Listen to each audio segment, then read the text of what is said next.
Above your expectations for the studio? Yeah, the studio. I mean, everything. It's Me too. Super cool. Me too. It's nice. I don't think I've ever recorded in a in like a real podcast studio before. Oh, all right. What are we working with here? What are we working with? A little loosey goosey.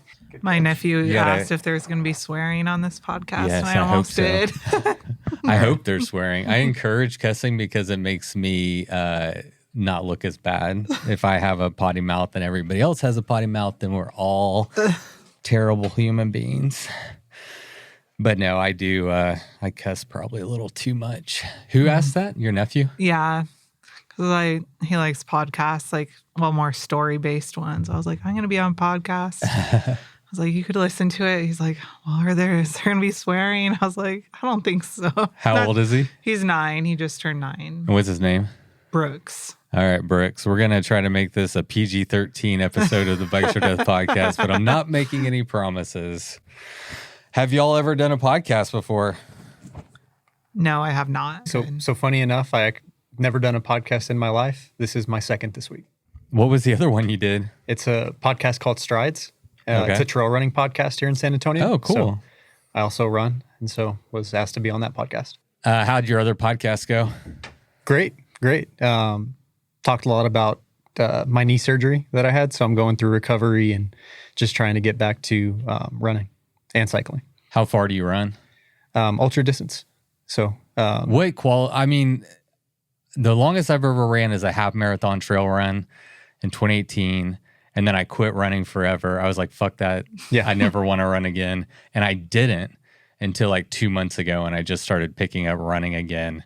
And it's actually, I'm kind of getting into it. Yeah. But I had to take an 8-year break. But I guess my question is, I'm not in the ultra running world. What qualifies or constitutes an ultra run? I think most would agree anything more than 26 miles or a marathon. 26 miles. Okay, yeah. So marathon and marathon plus is ultra. That's right. What's marathon plus in cycling, do you think? Great question. I'd say more than a century. More than a century. What do you think, Andrea? I would agree. I've had this conversation with some friends before. Like, what's the equivalent of a marathon in cycling? I think at least like a century. So I guess like ultra cycling would be more than 100. Yeah, definitely more than 100 miles. Well, welcome to this podcast, the Bikes or Death podcast. You're becoming a professional podcaster now.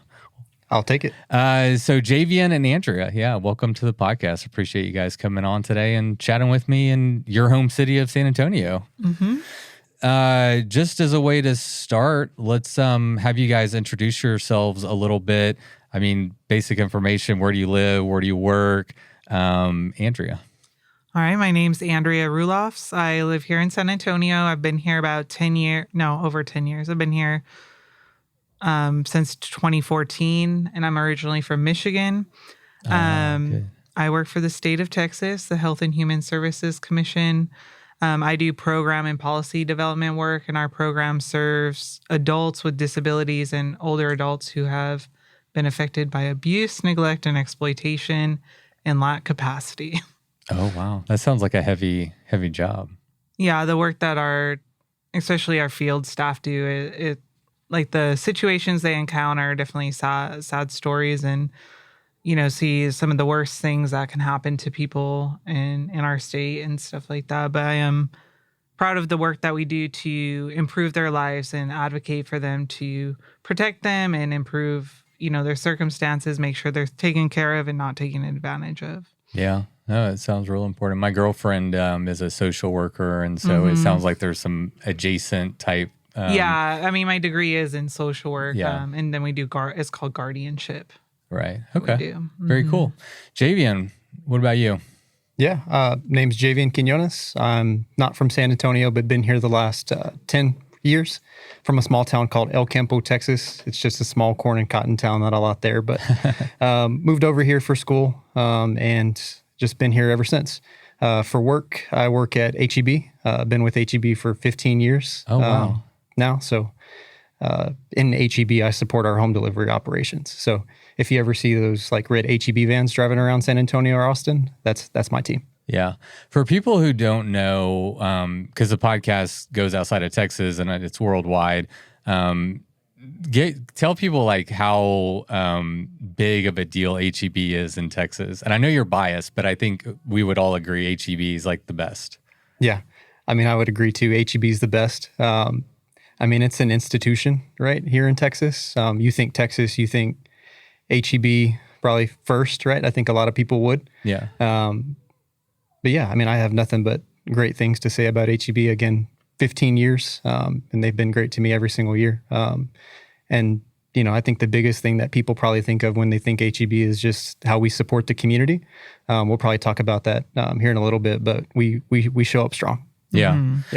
Yeah. No, I mean, first off, I've been looking for a connection because I really would love HEB to sponsor the Texas Showdown series. So I'm going to put a pin in that, and I'm going to bug you about that later. Okay. But I mean, it really is a perfect segue. I mean, today we're here to talk about mostly the Central Texas Showdown. And in light of the conversation about Central Texas Showdown on July 4th, there was a historic and significant and tragic flooding event that took place. And to date, I believe the number is over 160 dead and 2 still missing. I just Googled it this morning.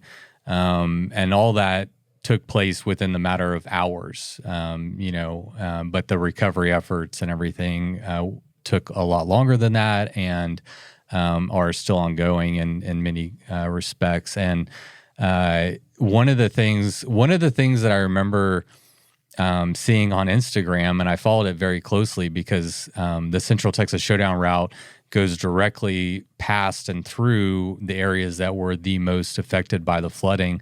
And HEB got there before FEMA got there. Yeah. And they have, I mean, and this is one of the things that, like, as a resident of Texas and as a customer of HEB, it made me feel really good to know that, like, HEB, like you said, I think the word you used are they show up. Mm-hmm. And y'all have an entire disaster response recovery team with huge trucks and supplies. Why don't you speak to that? Yeah. And we have a disaster response team. And, it's like a mobile kitchen that goes out. I believe each store has a team of partners that helps respond to that.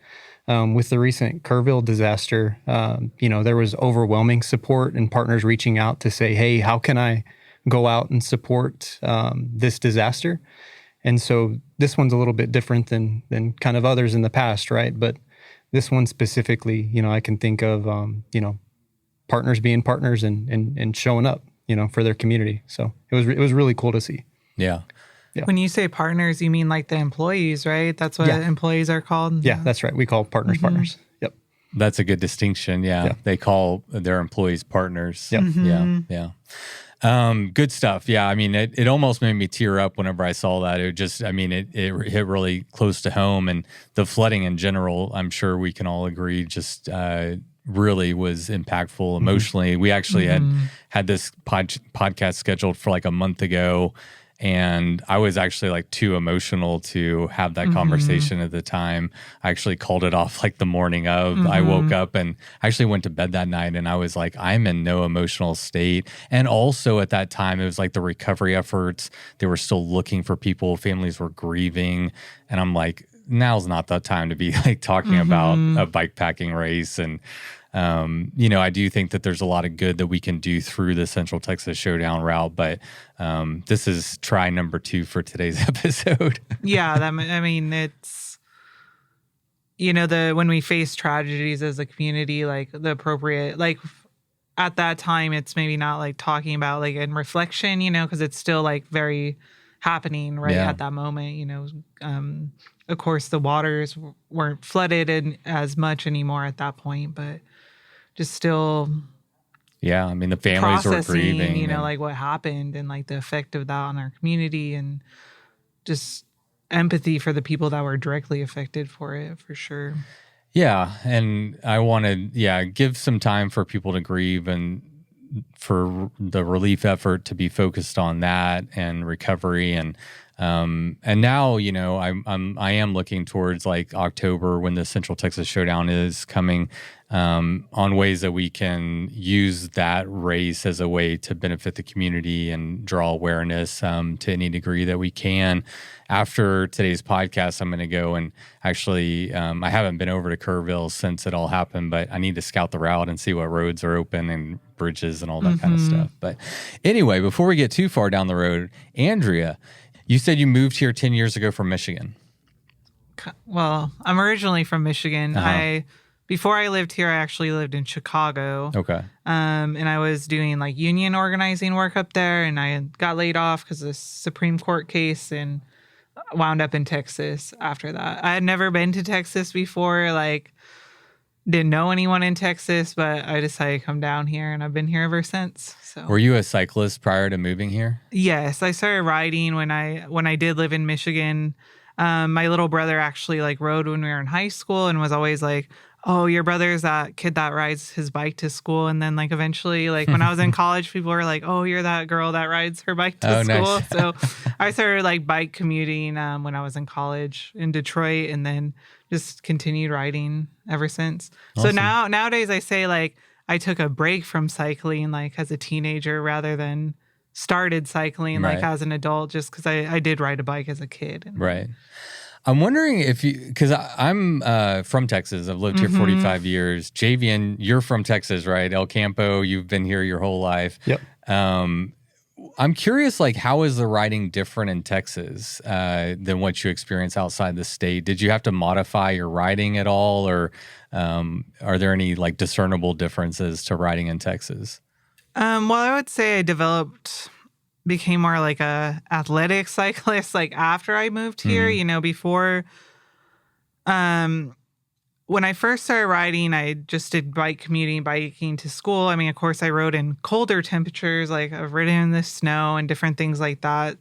But then over time just kind of got more curious about cycling and like getting faster, started like meeting people that rode faster and bought like Lycra shorts and stuff like that. Like when I started, didn't do that. But nowadays, like, because I ride more here, like I just went to Michigan in July, and me and my brother rented bikes, and like I'm like, man, there's so much places to ride in Michigan that I've never got to explore because I wasn't like as into cycling then as I am now. So that is something I'm like, man, I missed out on like so many cool adventures in Michigan, but I was happy to ride my bike there, and there's a lot more sand and bigger trees, which is nice. Here in Central Texas, there's not huge trees or anything. And obviously a lot hotter than other areas.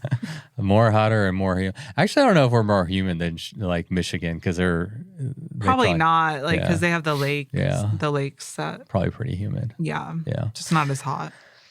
Well, as residents of San Antonio, I'm curious, where do y'all like to ride? Like, what is your favorite riding style to do? Or do you have a favorite ride? I guess, Javian, we'll start with you in San Antonio. What's your favorite riding to do in this area?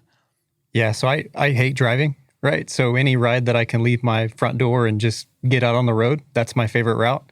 I live on the northwest side, like right across from UTSA. So I have a really great entryway into the edge of the hill country, right? So I can take my normal route to Bernie, to Comfort, sometimes. And I basically just do that loop pretty consistently.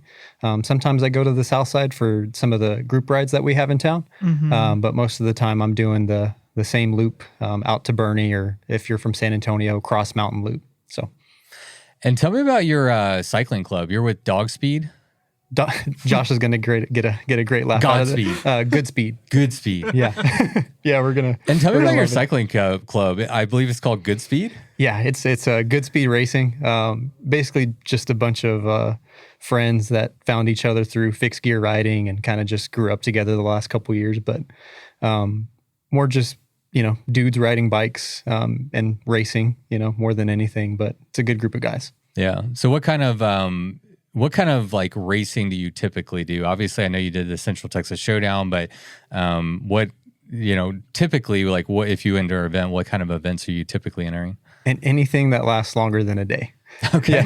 Yeah. So I'm more of the ultra, kind of long distance dude, along with Nick. Nick's like a Swiss Army knife, right? He can kind of do it all, but I get dropped like any crit race or like fast group ride. So where I seem to excel is just the stuff that lasts like 12 hours plus. That's where my legs come in. Me too. Except for I don't excel better than other people, but in terms of my own, where I know I'm good, like short, fast, not for me, but long distance, I can manage a little bit better. Yep. Andrew, what about you? Like, where do you like to ride in San Antonio? What's your more normal riding like? So like him, I live on the opposite side of town. So I live on the southeast side of town, and I also prefer just riding out my door. I live right by the Salado Creek Greenway, which San Antonio has like a pretty large network of paved trails. So, if I just want to take like a more chill ride, I'll just go out to the trail system. It's shaded. And then I do a lot of group rides in town that go south typically. I do regularly more road riding, but I do prefer like gravel riding overall. It's just harder to get out and do it. Yeah. I ride with Mujeres Cycling. We have a racing team and a club here in San Antonio. So we're a good group of women that ride together every week, and we do racing, things like that. They've kind of dragged me into some crit racing this year. Been up to the driveway a handful of times, which I've been having fun, I would say. I'm not like huge on crit racing, but like the driveway has actually been a pretty good time. Is it scary? It's a little bit scary. I've never done it. It seems wild. I would say the driveway is less scary than other crit racing just because of the track. The track and the way the corners are different than like a 90-degree turn like on the street. I guess everybody in Texas probably knows driveway series, but for people out that don't live in Texas, what is the driveway series? The driveway series is a race series based out of Austin, Texas. I'm probably not doing it justice. I think it's like one of the biggest crit race in the state. It's a weekly race. I think they start in March, and I know right now they're doing a summer series. Some of my teammates are racing today. So usually it's on Thursday nights, but right now they've done a Saturday series. So yeah, I've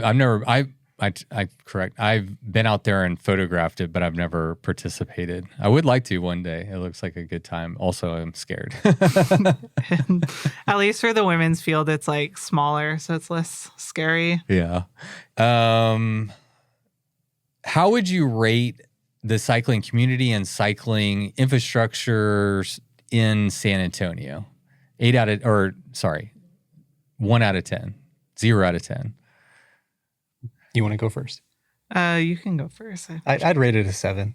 I mean, I haven't lived in cities like Austin or Houston. Right. I'm coming from small town El Campo, so or like Portland or Denver. Yeah. So I'm looking at it from only having lived here, but like Andrea said, like the Greenway network here in San Antonio is incredible. It doesn't fully circle the city, but it gets pretty dang close. Where if you're trying to get somewhere, you can get somewhere safe by staying on the Greenway. And then the cycling scene here in San Antonio, I think is incredible. I mean, there's so many different groups that really support each other, like Good Speed, Fast Times, Mujeres. And I could go and name a whole bunch more, right? Friends with Bikes. It's a great community. And everyone's really trying to encourage, hey, it doesn't matter what type of bike or what speed you're going, like just come out. And that's what I really love about the San Antonio cycling scene. Yeah, it's one of my impressions. A good friend of mine lived here for 5-6 years, and so I'd come and visit him, and we would ride the Greenway. There's a lot of mountain bike opportunities, and then obviously if you get outside of Greater San Antonio, there's some really good. We could call it road riding, or there's some dirt riding, but we'll get into the dirt. But dirt is harder to find in this part of the world. It is for sure. You got to really look for it. All right, Andrea, what's your rating of San Antonio?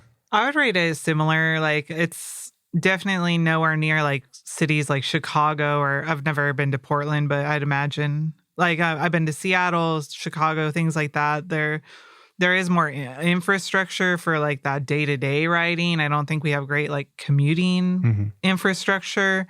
But in terms of like the fitness cycling community, like the people are super supportive. I feel like San Antonio overall has like more like less serious vibe than like other places. And I just think I I just love like the people in the cycling community and our support for one another and like the connections we have. Like I know we haven't really talked before, but I mean I know who you were and we have talked, but like we're connected through the cycling community, even if we don't know each other like super well. Yeah. Yeah, that's cool. I like the chill aspect. We're very chill. San Antonio. Yeah, I can get down with that. All right, let's a fun question. A dream bike trip or bike event that you want to do. Javian, you're up.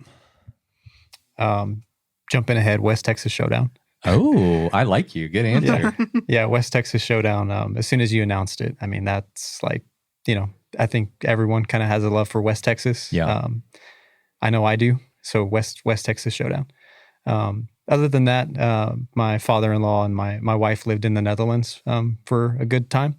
And so just being out there and riding, they always talked about like how the cycling is like in the Netherlands. Yeah. And so just maybe going out there one day and riding. Oh, that'd be epic. All right, well, I'll get you your $20 for that good answer after the podcast. You got it, wink, wink. But honestly, like I am curious. West Texas is everybody's eager for it. I get it. I'm excited about it too. Why are you personally excited about that? Why is that at the top of your list? I feel like I just have a personal connection with Big Bend. I have a background in like backpacking, and I mean, I go there probably like 4 or 5 times a year, just because I love it so much. The reason, and we'll get into it in a little bit, right? But I had to finish Central Texas Showdown because I remember you mentioned on a previous podcast that you were only going to, like, let's say you had to finish a showdown event to be able to enter West Texas. Yeah. And so I had that in my head, like, there's no way I'm not getting into this race. And so that pushed me past to the finish line. Good. I hate to tell you, but I'm getting rid of that requirement. I think you already knew that. And it's okay. I mean, but I'm glad it helped you. I'm glad it was a carrot. It really did. It really did. Yeah, I mean, I had to rethink that. I mean, I'm making this shit up as I go along. Yeah. And I'm only talking to myself in my brain. And sometimes I have good ideas and sometimes I don't think things through all the way. But it occurred to me, what I'm trying to do is make sure that we're bringing in qualified applicants and individuals into a very harsh, remote, treacherous environment, right? Like it's very important from a safety and event management standpoint to make sure that people know what they're getting themselves into. But if you can only get in by entering, East Texas or Central Texas, then, Ustinas from Lithuania, he's going to have a hard time going to West Texas Showdown, and so I'm still going to find a way to like make sure that we're curating the right experience level riders to participate. But I did go do away with that as a mechanism to make sure like other people that live in other countries or other states would be able to also have access. So. Yeah, and I'm not mad at it. Yeah. I needed that at mile 400 or whatever it was to get me there. So yeah, you got to have a carrot for sure. All right, Andrea. I'm trying to think. Dream rides, right? Yeah. That was the trip, question. ride, event. Yeah. One of the events that I would like to try actually is in Michigan. It's called like the Third Coast, I think it's called, or Coast to Coast. Sorry. Okay, I've heard of that. Yeah, the Coast to Coast. So basically, you start on one side of the northern part of the Lower Peninsula in Lake Huron, and then you end at the other side at Lake Michigan. So you go across the whole state. It's like 200 miles of like single track dirt. I think that would be just an awesome event. I think as a race to complete. Like I've never done that before. So. And what would be your approach to that? Like, would you like, I'm going to try to win it, or no. I'm out there, I just want to see it and enjoy it? I would be to finish it. I definitely would want to. I wouldn't want to camp or anything. I'd want to ride like straight through, but not racing against anyone but myself. My approach, I would definitely have to train. I've done, like, the longest ride I've ever done is 160 miles, but it was on pavement, so. Like contiguous? Yeah. Not like multi-day, one but ride. one ride. Yeah, one day. But I've never done, like, overnight riding, or I've never done, like, that distance on unpaved terrain, which I know is obviously much more difficult than just riding 200 miles on the road. So yeah, definitely a big goal. I'm just turned 37, so that's kind of something I want to do before I turn 40. So. Nice. Now I'm making goals before I turn 50, which is a lot less fun than doing them before you're 40. I heard one of the gentlemen before we started today, he was like, when I was middle-aged, I was like a runner, and I was like, is that how I'm going to talk about myself? Like when I'm his age, like when I was a middle-aged cyclist. Yeah, it's weird. I am middle-aged, but I don't feel it. But me neither. I reject that. All right. Let's move on to the Central Texas Showdown. Dun, dun, dun. So just as a starting point, what events in the Texas Showdown series to date have you participated in? Javian, we'll start with you. So I've done the East Texas Slowdown. What year? 2023. I believe it was 2023. And then no one's going to fact check you. Yeah. So the 2023, 2024, obviously, right? We're in 2025 now. So 2024. Yeah, you did CTS. CTS, and those are the two events. Did you do ETS in 2024? No, I did not. Okay, so you did 2023 ETS and the Slowdown, and then you did the Showdown on CTS. That's right. How did the Slowdown go on ETS? That one was tough, but more because of the weather. I remember getting super cold at night, and then that really took me out. I was with Annabelle and Alvin and a couple others. Slept in a post office that night and kind of came back to life the next day and finished it out. But it was cool. That was my kind of foot in the door and kind of the longer distance riding. And then, I was really scared of Central Texas. And so that's why I signed up for that one. Yep. We'll get to that in a second. I'm curious. I think that's an interesting note on East Texas that it got cold. And I've heard that from a lot of people. And I think that's valuable information to put out there because I bet you were surprised by that. And I think a lot of people were surprised that it actually gets cold at night. It can. It was super cold. And then obviously, you're sweating, all of your gear is wet from the sweat. And so the cold comes in and it's basically just, freezing you. And then once I start shivering, it's really hard to get me to stop. Got to the restaurant, and I forget what little small town with that post office, but was able to warm up and basically get to it the next day. I'm going to guess Kennard, but that's just my guess. That does sound right. Yeah, right. That does sound right. That sounds about right in my head, or you might be. All right, Andrea, what's your Texas Showdown historicity? Okay, I've completed both Central Texas Showdowns. Or not showdown, distance. I've done the lowdown twice for the two times that you've had the Central Texas event. I did sign up for East Texas one year, but it was that year that maybe it was the same year, but it was like rained. It was like cold and like puddles. I was like, no, that's not for me. And I also had like gotten road rash from like a fall like that week prior. And I was like, yeah, this does not seem like a good idea for me. And just cold, rain, and wet. And lots of mud. There was a lot of mud that year. Yeah.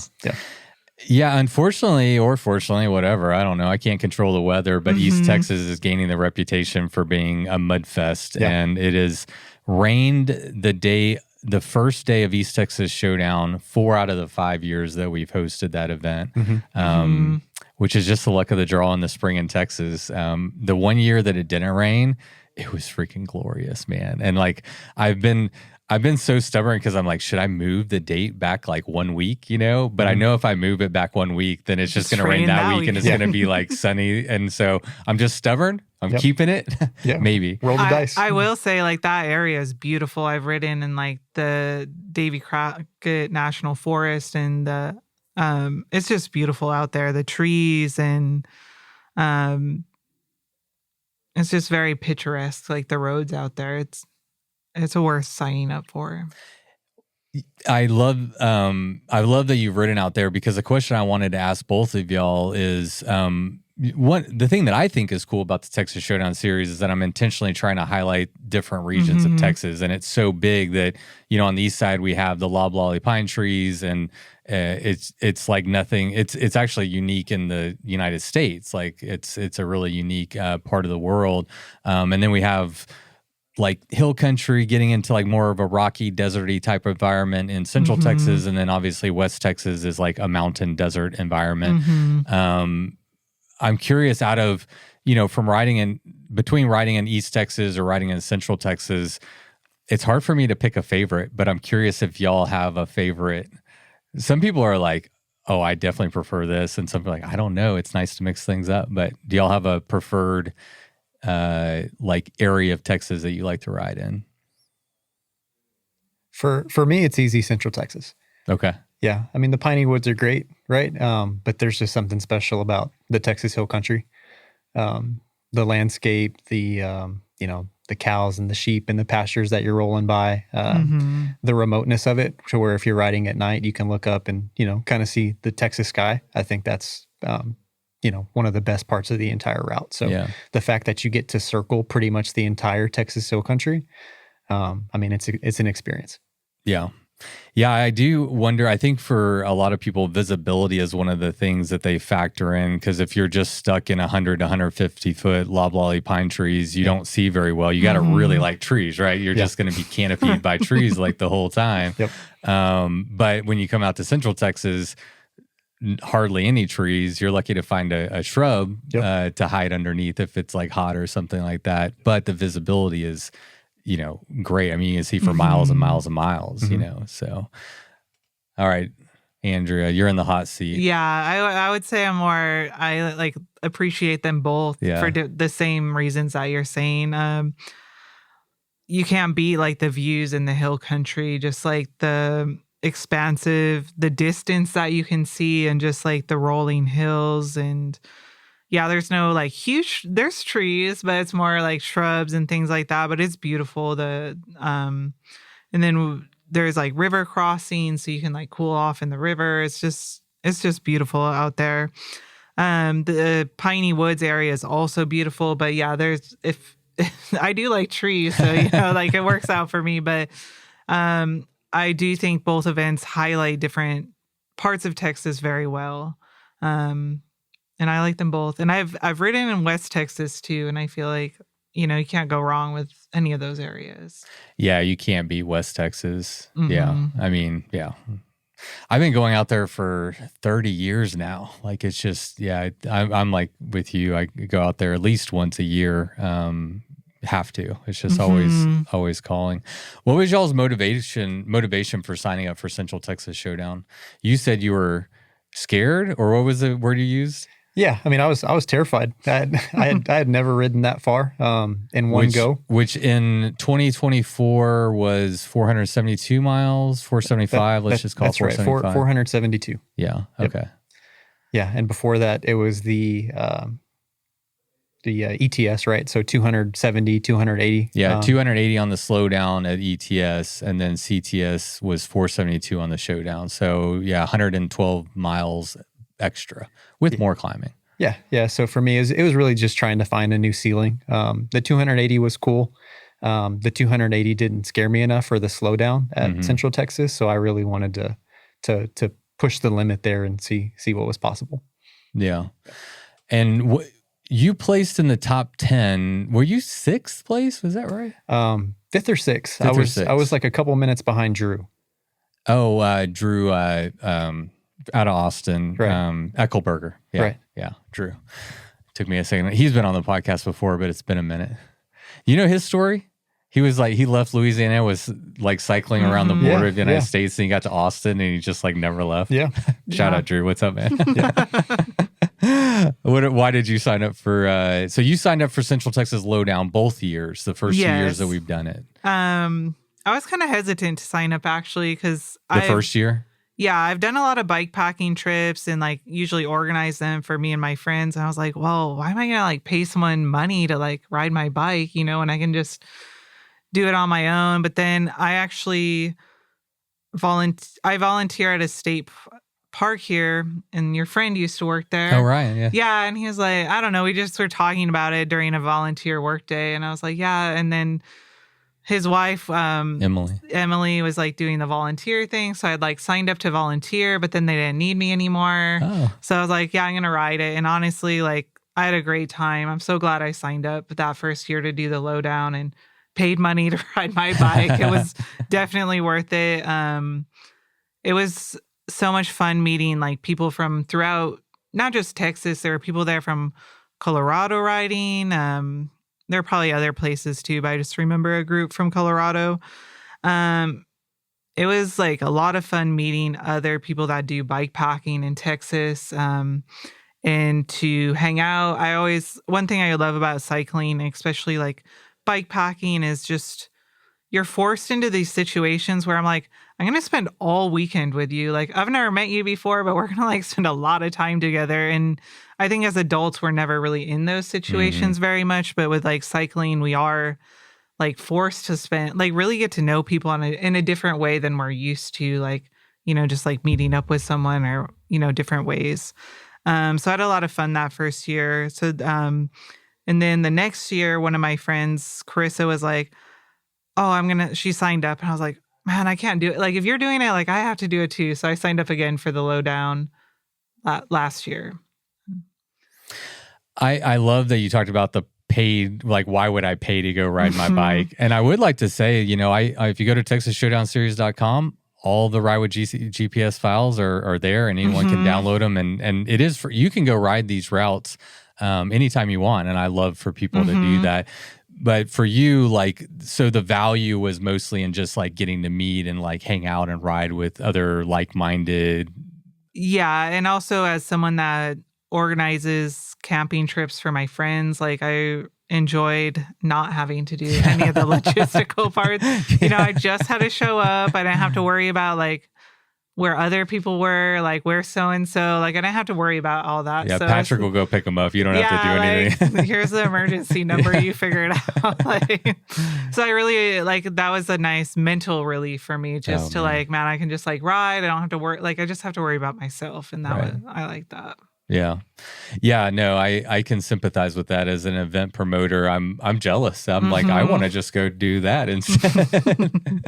But that's all right. It's a good. You can try it sometime. It's a good. I have to do ITTs. Maybe one day, whenever if my staff gets big enough, I would like to like ride during the event. I know Bobby did that one year. Bobby Wintle at Mid-South. I think out of the 13 or 14 years, he's only ridden at one time, and his staff all got together and like really worked to make sure that he could go. I'll invite you to my next bike packing trip. Oh, I like that. Yeah. Do you do that through your cycling club, or is that just separate? It's just something you do for separate. fun. We have like an unofficial SA bike pack group that it's just been like rotating people over the years. I started bike packing in like 2018. That was when I first started. Yeah, it was just a group of friends, and over the years, like new people come, or like people not leave, but like people's interest in bike packing, like wanes and stuff. Yeah. But yeah, we have a nice little group. It's hard, bike pack, it's it takes a lot of time and money, and if you have work and family and stuff, it can be hard to leave for a weekend. Yeah, we do like just the weekend trips usually.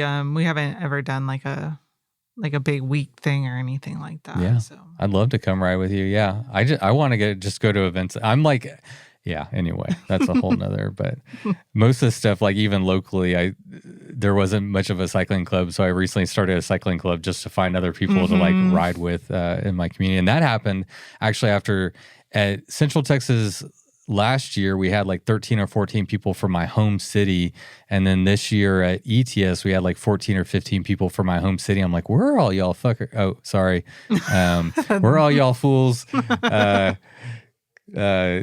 from? So I didn't even know like I had that many people in my town that were like adventure cyclists. I'm like, all right, let's get together and ride bikes. So as local riders, I'm curious, to live in San Antonio, how much of the Central Texas Showdown or Central Texas Lowdown route, like how familiar were you with those roads in the area that I took you on during the event? I'd say I wasn't really familiar at all. I do frequent like the Frio River area, like Garner State Park. So I've driven those roads, but never taken my bike out. The furthest I've ever gone out is Comfort, right? And that's just kind of maybe touching the route and then heading back into San Antonio. Right. But most of the route was kind of unexplored for me. So first time riding those roads. Oh, I love to hear that. What about you, Andrew?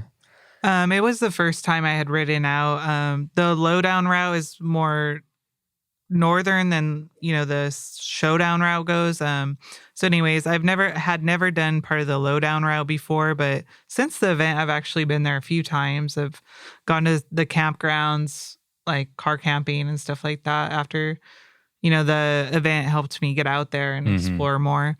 The southern part that you did, I have been to Hill Country State Natural Area and ridden around there before. Yeah, Garner State Park, Leakey, Utopia, all around there. Yeah, I've driven those roads, but then like the route goes through, Bandera and the Hill Country State Natural Area. So I've done routes.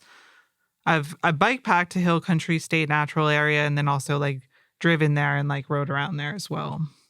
There's some gnarly roads out by Leakey and stuff like that. The hills out there are crazy. Like gnarly climbing or gnarly like roughness? The climbing and just like the twisty turny of the roads. Like, did you hit that like was it light out or dark out when you hit that area? No, it was 3 a.m. Okay. I think whenever I was descending those hills past Leakey, and like there's just one huge hill. I feel like it took like 20 minutes to climb straight up. And you have a really nice descent before that, though. yeah. No, I mean, it was cool. I mean, pitch dark, and you're hearing your hubs, and you're doing the twisty windies, and I told my mom about that. She had a heart attack, and you were doing what at 3 o'clock, and but it was pretty cool. Yeah, that's one of my favorite sections. I mean, for people listening, the part on the southern end of the showdown route, the part we're talking about like starts around Garner State Park around mile 225. I'd say between 225 and 245, somewhere in that range, is some really good riding. I mean, it's challenging, really climby, really twisty, but also really beautiful. It is a bummer because if you're going fast, which you were, and a lot of people doing showdown, they're doing it because they're pushing it. You're gonna hit that section at the wee hours of the morning. Everybody will. Yeah. If you go a little bit slower, you could catch sunrise. Yeah. That's when I would be hitting it if I was gonna go. So for people who are not familiar, maybe interested to come ride and check out what Central Texas is all about, how would you describe the area, the roads, like how would you describe it? And I guess, again, Javian, you did the showdown, which is much different than the lowdown. For listeners, in 2025, this year, the showdown is now 501 miles. It used to be 78% paved. Now it's 74% paved. So I've increased the gravel by 4%. So we have 26% gravel now. Cool. And then the lowdown route is 176 miles. Does that sound about right? Yeah, like somewhere around. Let's say 175. It's something like that. Break it up over 3 days, 50% gravel, 50% pavement. So they're very different routes. The views and everything are very similar, but in terms of riding condition, very different. So yeah, with that as a starting point, how would you describe the route that you did? The easiest way to say it is just beautiful, right? I mean, that's if I had to pick one word, beautiful. And that's most of the ride, I felt like I was seeing sideways, just trying to, keep power on the pedals and just push forward. But when I did actually, was able to look up and like check out the scenery, it was special. But yeah, lots of barbed wire and pastures, and I think I can't remember if there were much flowers, like like the wildflowers on the side. I don't remember if there were much of those, but in my memory, I feel like they were there. Yeah. That's such a good point. I don't think people who don't do ultra endurance cycling and specifically do it in the manner of trying to push yourself, you don't realize how, like, because you think you just have hundreds of miles where you're like bored out of your mind, but you're so busy managing your body and your nutrition and sleep and where do I get the next thing, and like you're busy in your mind, and so it's easy to just put your head down and kind of not see everything, right? Yeah, no, I mean, it's crazy. I mean, I don't, it took me 52 hours and I don't know where 48 of those hours went. I don't know where I was up here, but yeah, I ended up getting there. So it was the last 4 hours when things got hard? Yeah. I mean, I have a story about like running out of lights and getting into, is it Castel? Castel. Castel. Yeah. at night, and I didn't have any lights because I wanted to start the death loop as soon as I got in, but I didn't have any lights. So I decided to sleep in my truck for daylight and then finished it whenever I woke up. Oh, I remember you taking off and Annabelle was there cheering for you stuff at the break of dawn. I remember you rolling out. So that wasn't planned. You just ran out of lights. Yeah, I ran out of lights. Yep. Yeah. Yeah. The death loop I guess that's worth mentioning. The death loop is what I extended. So the entire showdown route is identical.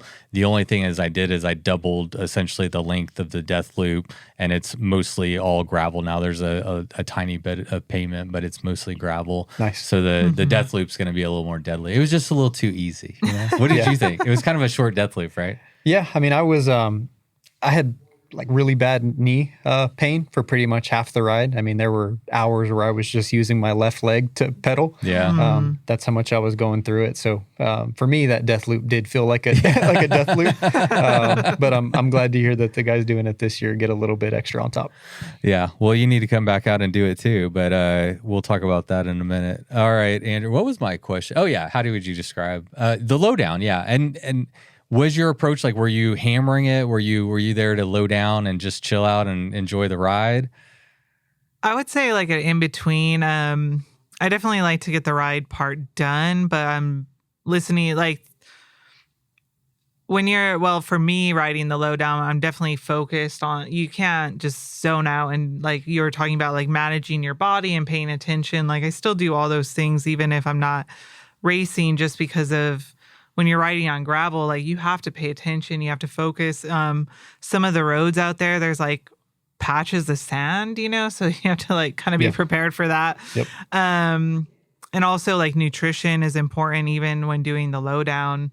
I remember the first year I was about 5 miles from that first campground and I was like starting to get hungry. I was like, man, it's only 5 miles. Like I'll just keep riding.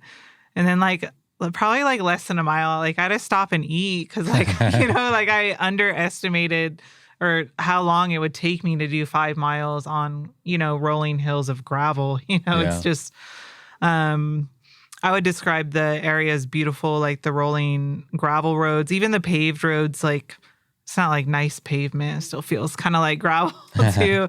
You had mentioned earlier, like seeing the cows and stuff like that. There's definitely a lot of cattle guards that we crossed through. It was actually, I remember one of my favorite parts of the route is on day 2 of the lowdown. You kind of start out, there's like a mix of pavement and gravel, but more so pavement. And then you get to Cherry Springs and then you get on like some highway road and then you take a left to start to head towards Mason. On that left is like starts like a gravel section before Dos Rios, and that's like one of my favorite parts of the lowdown route. But I'd mentioned that I think to you and you're like, that was like the worst part because it was like you had mentioned how when you got there it was like dark and there was like you're afraid of like deer running out in front of you. But like for me that's one of my favorite parts of the route. I also see some of the racers that day. And like I saw Annabelle last year and like she also was like not feeling the washboard gravel like with her saddles. Or it's pretty rough if you've been on your bike for That's hours. The first thing she told me when she finished. She's like, those fucking washboards. So I think like when you're doing like the lowdown, like it still sucks, but you're like usually not as exhausted, so you can like just have a little bit more fun. Yeah, it's not as brutal. Yeah, you're just like, man, this sucks, but it's fine. Like I'll be camping and relaxing in a little bit. Yeah, you brought up something that I think is interesting about the lowdown, and I wanted to get your perspective or insights on that. Is that so? That road that you described is where the lowdown route re-intersects with the slowdown and the showdown route, and typically what's happening is like when the lowdowners are riding, they're getting passed by the showdown and slowdowners that have been going all night or whatever. And I always think that's cool to like be doing your non-competitive version of the bike pack of the showdown series and getting to commingle and just see what those people that have been like sleep deprived and they're foaming at the mouth or whatever. Or they're complaining about their saddle sores or whatever it is. I think it's awesome like seeing the racers. I also like cheering them on, you know, like, because I know it's mentally tough what they're doing. Like, they're challenging themselves. Like, you never know, like, if they're going to be in a good mood or maybe they're in a dark place. But I feel like the lowdowners can, like, offer, like, a chance to cheer them on, like, boost them up a little bit. Yeah. Like, you know, we can't, like, let them draft us or help them, but we can give them, like, some moral support and, like, a little energy boost along the way. And just, like, it's cool to just see them, like, competing and having... Is that kind of the vibe? Because, like, you know, I designed the race. I'm not out there when that's happening, but I'm picturing, that's what I always picture, is that the lowdowners, maybe not all of them, but in general, they're like, yeah, you got this, go get it. Yeah, like, definitely I was like being a woman and then seeing Annabelle, I don't know how many women did that distance. I'm trying to remember if she was the only one. So she finished, I believe, 3rd overall and first place women on the showdown. Yeah. Like, she absolutely... And she may have been the only woman I think doing she was the that. only. So that was, like, also really, like, empowering. I'm pretty sure she was the only. I super apologize if I'm forgetting somebody, but I'm pretty sure that she's the only one. So, Javian, for you, what was it like, you know, getting to, like, catch up and ride alongside and maybe pass a couple of lowdowners along the way? So I didn't see anyone. You didn't see anyone? No, I didn't see anyone. Like, my entire ride was alone. Your whole thing? The whole thing. The only people I remember is Drew passed me somewhere around Leakey, right on those hills. I remember seeing him. He passed me, and it was just a quick, like, hey, what's up, dude? And then he's out. Yeah. But that's it. I remember passing a lot of camps Saturday night.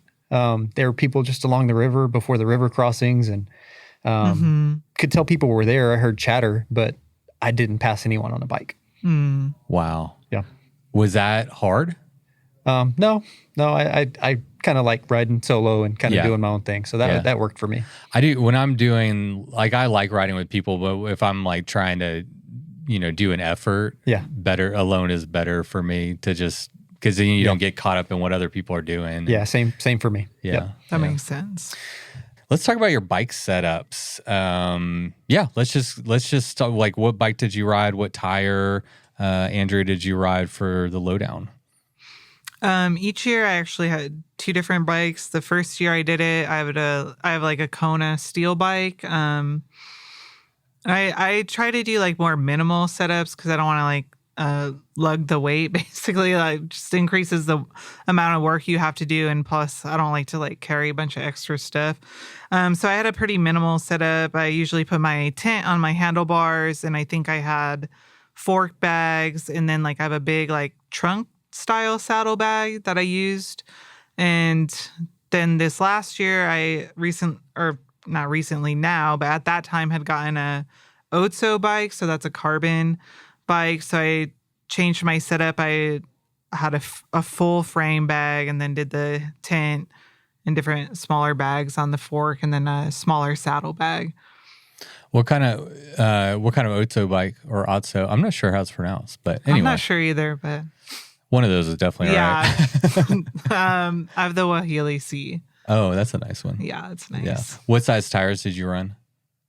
I think I ran probably like 42s. I'm not like a super technical, like, me neither. Like, I know our friend Nick is like dials in like everything like perfectly. I'm just like, oh, I have these tires it's on. A like, bike. Yeah, like it'll be fine. Like, as long as it's like relatively okay. Yeah. I know, like, we wanted to, like, I sew frequently. So I sewed, like, my frame bag. It used to be for my Kona bike, and I, like, took it all apart and, like, fit it to the Otso to have a full frame bag on that bike. It just makes more sense.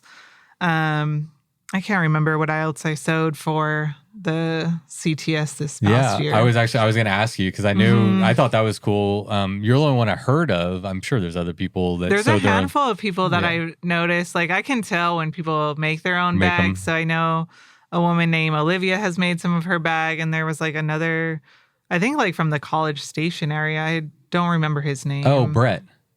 Maybe, yeah. He's in my cycling club. Yeah. He's actually making bags for my tandem bike right now. Yeah, he makes. He's got a mustache. Yeah, I think he has like bread. It's called, it's bread bike packing bags or something. Yeah, which is funny because my friend here also has bread bags. Does he really? Her, yeah. Oh, she. Yeah, Apologies. so it's funny. But yeah, like Nick had commissioned like a very specific bike bag to fit like between his water tank and like his other frame bag. So he's like very precise. Like, I'm going to get it to fit right here. So that's what I was going to ask you. Do you make bags for other people, or is it just something you do for fun? Like, it's like a hobby, but I do, if people ask, like I will make stuff for them, but I used to like kind of like make a batch and then sell it online, but yeah, I'm busy with biking and working and got shit to do. sewing, other stuff. So I just like, if people ask, I do it. Yeah. No, that's super cool. All right. So from a gear equipment perspective, like how well did your setup work? Is there anything that you would, so you've done it twice now, anything that you would change? No, like how I set up the first year, I had like taken pictures and stuff, and I basically packed all the same clothes and like everything and just did the same thing. I try to prioritize like small, like clothes that pack up small, like, and dial in like exactly what I need, like food wise, in meals, and make sure to eat those meals. I've been bike packing since 2018, so it doesn't take, like, I kind of already know what I need, so it's not like a big process for me. But I remember like the first year I did it, like this I forgot his name out of Houston. He was like handing me whole coconut waters. I was like, what do you have? And he's like, I'm suffering. So he like brought all this stuff. I was like, why do you have like a grocery cart of like items on this trip? He made a trip to HEB. Yeah. He did. Oh no. Oh. All right. Pause. I think we're good. So we're like talking about my setup. I think, I like often get asked like advice and things like that. I think sometimes people like either like overpack or don't pay enough attention to like the route. There's been a couple years, or both times I've been, people are like, oh, I didn't even look at the route. And I was like, there's like no gas stations or like anything.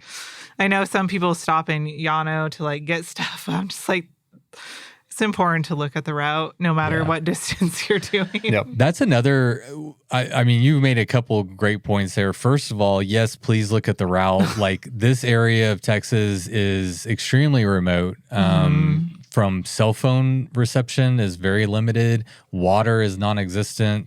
There are not gas stations. And the other point that you brought up is I actually now routed the routes into Llano or Llano or however you want to say it. Everybody has a different pronunciation. I actually asked the locals because it's either Llano, or Llano, depending on how you pronounce it. But that town, like I routed the lowdown and the super lowdown into Llano. Oh, great. But it's optional. But there were so many people that were resupplying there. It's very early. It's like 21 miles into the ride, so it's pretty early. But it's kind of critical to take that into consideration from a planning standpoint. But no matter what you're going to do, especially plan for water, I think is the big one. For sure. So, following up on that, like how much water did you carry and what, I mean, obviously you can only speak to what works for you, but what have you found to be a good amount of water to carry? I definitely carry a Camelback, like a water bladder on my back, and then 3 water bottles on my bike. For sure. So how many liters are in your Camel bag? I think it's like 2.5. 2.5. Yeah. So you probably have about 5 liters of water. Yeah, and I think, I guess day 1, like there's no water. No. And then, unless you go into Llano, there's no water. Yeah. So enough water for day 1. And then day 2, there is like, a lot of times like churches and things like that have a spigot outside, so you can get water on day 2.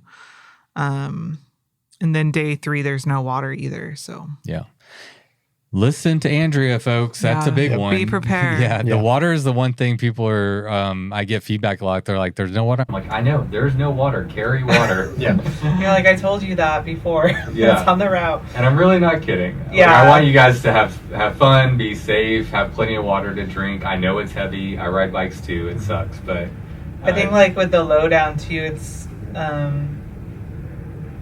It could be easy to be like, oh, I'm just like casual having fun, but you still have to like take into the consideration like planning your hydration, nutrition, and time of day that you want to ride, because like it can be easy to just be like, I'm just gonna chill in the morning, like hang out, but then it gets really hot. So like, yeah, I know it sucks to be like the first one packing up and like rushing, but it's worth it when you're riding to like get out on the road earlier. Another great point. Okay, my bad. The SD card filled up, so we're not exactly sure when it cut out, but we don't think very long ago. Javian, we're gonna segue to your gear. Yeah, let's do it. Your bike setup, and how did you approach it from an equipment gear standpoint? Yeah, so I'm on a Santa Cruz Stigmata, so just classic gravel bike. For tires, I really like WTB tires and their range. So typically I ride I think it's like the Riddler. It's kind of like their just middle kind of do everything tire. But for this one, because there was going to be more pavement, they have a faster rolling adventure tire called the Venture. And so that did everything that I needed it to. I mean, it gave me the confidence on the road, and then come the washboards and all the dirt, it did what it needed to. Was able to keep 2 wheels down the entire time, despite a lot of the sand patches. I mean, you could be descending, right, going 20, 30 miles an hour, hit a patch of sand, and then you're going 5 miles an hour. So yeah, tires did their job. For packs, I have a frame bag where I keep most of my nutrition. I have just a small saddle bag for tools and anything that happens with the bike. I have a top tube bag where I keep all of my easy to access nutrition, like my gels, my food, Rice Krispie treats, all that stuff. And then I also have I guess it's like a handlebar bag, but it opens up to the front. Oh, right. Like, do you hang it from your aero bars? Do you have aero bars? I do. Yeah. So it's more aero, right? Yeah. I keep in there like my like electronic equipment, like phone chargers, battery packs, and then a couple of extra layers. And then I also carry like a Solomon hydration vest, keep more hydration, fuel, and then a 1.5 liter bladder. So that's kind of all of my setup, just kind of all summarized. And did you say what size tires they were? 40s. 40s. A couple of questions. Let's start with the tires. Actually, let me back up even farther. One thing that I think is really unique and interesting about the showdown route in particular for Central Texas is that it is, I think now it's 74% paved, 26% unpaved. In ultra cycling events, especially, in this genre of like ultra cycling, dirt is preferred. Yeah. We alluded to it earlier, but there isn't dirt in this part of Texas. Like the way I describe it is like picture gravel dirt roads, and in Central Texas, they just paved over all of them. That's right? Like you're riding paved roads that you're like, who the hell paid money to pave this dinky little farm road that 3 people a year ride, right, or like drive on, right? Like that's, so I think, you hear pavement and I think people get like put off by it or like unsure about it. I guess as a starting point, like what is your, like, how did you think about that much pavement prior to riding it? And then like, how was that experience to have so much pavement with like a little bit of gravel to spice it up? Yeah, it didn't bother me any, a mile's a mile, you know, whether it's on dirt or on pavement. If anything, it kind of makes the route a little bit easier. Riding up a steep hill on pavement is going to be a little bit easier because you're able to get that traction versus trying to climb a gravel steep hill, So, didn't really bother me at all.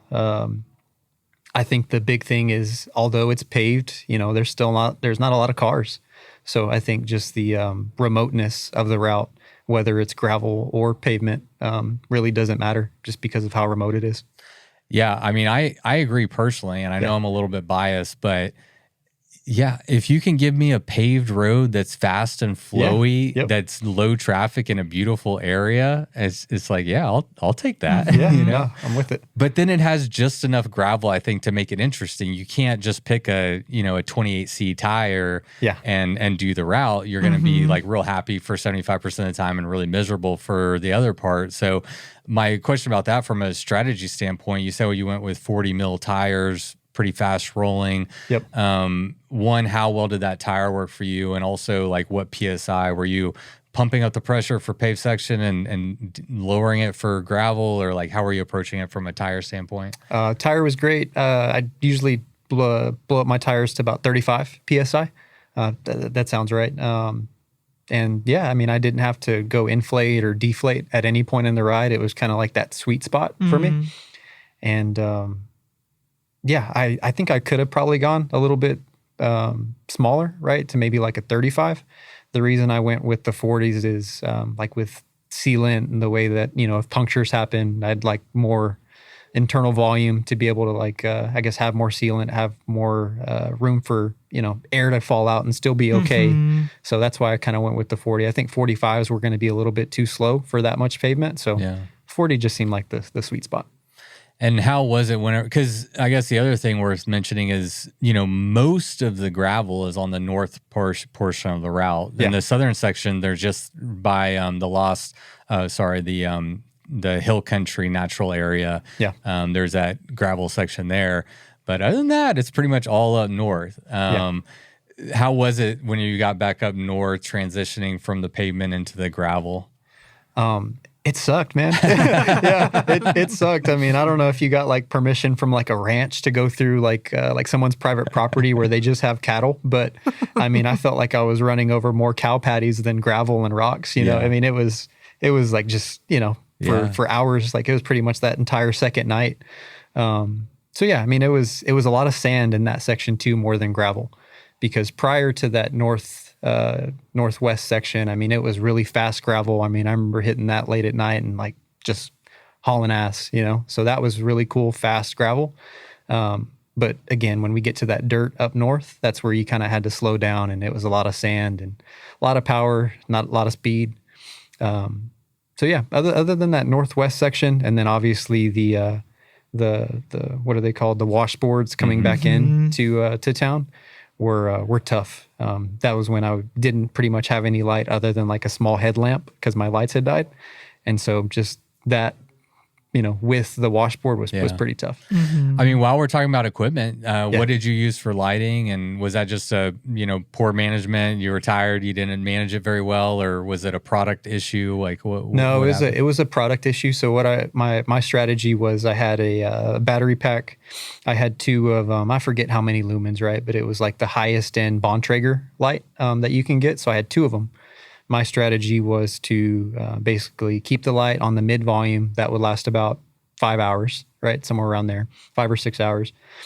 When one would start blinking, like, hey, you're going to die, swap it with the other one, plug in the dead one with my battery charger, and basically just wash, rinse, and repeat that cycle. There was a certain point, probably around mile 400 on the second night, where went to swap out the light. This one's dying, and the internal charging, like where you plug it in, it had fallen into the device. Oh no! And so I didn't, I only had one light. This one was dead. This one was dying. So I basically rode as much as I could till my light died. And at that point, I was at some type of dry creek crossing, and I just found a flat place to lay down on the side of the road and took an hour-long nap, wait for my light to charge, and that got me back into to Castle. So it was just a product failure that if that light would have been able to charge, I could have kept on going. And what light was it? Bontrager. Oh, the Bontrager. I mean, I forget which one it's called, but solid light when it works, right? But that wasn't the case. Okay. Anything you would do differently when you do it again? I'm not going to say if you do it again. Yeah, no, absolutely. I'm going to invest in some like badass lighting.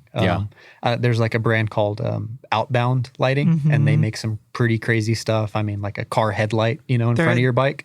Some of my friends have that light, and just like the beam it casts is like awesome. Okay. Yeah, so I'm going to get 2 of those, and I shouldn't have any issues after that.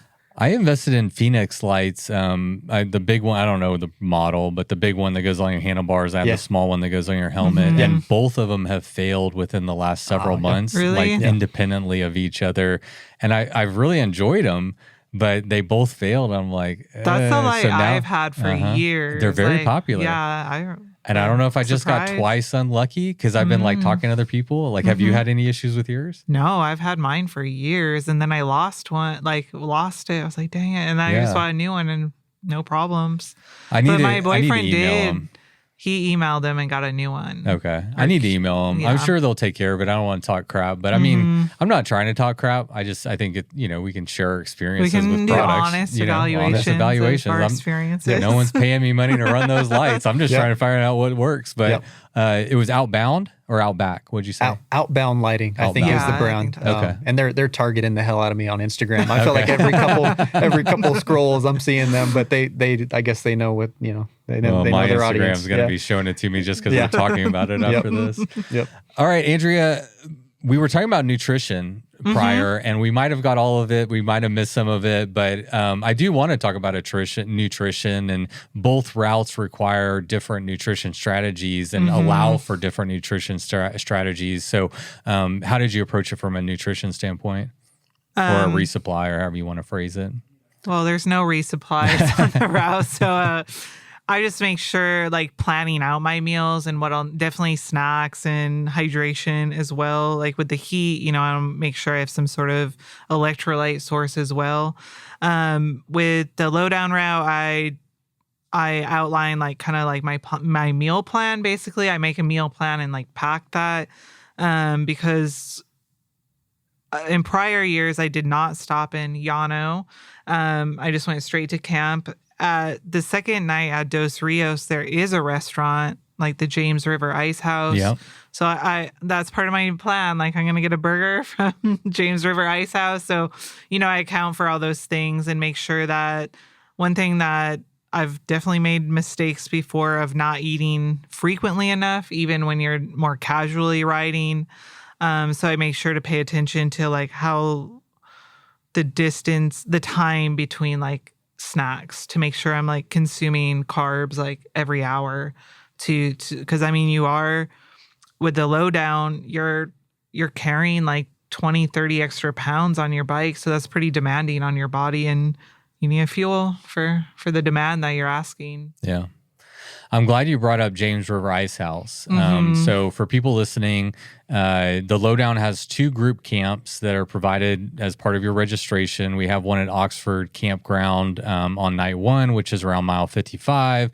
And then the second group camp is at Dos Rios, which is right on the Llano River.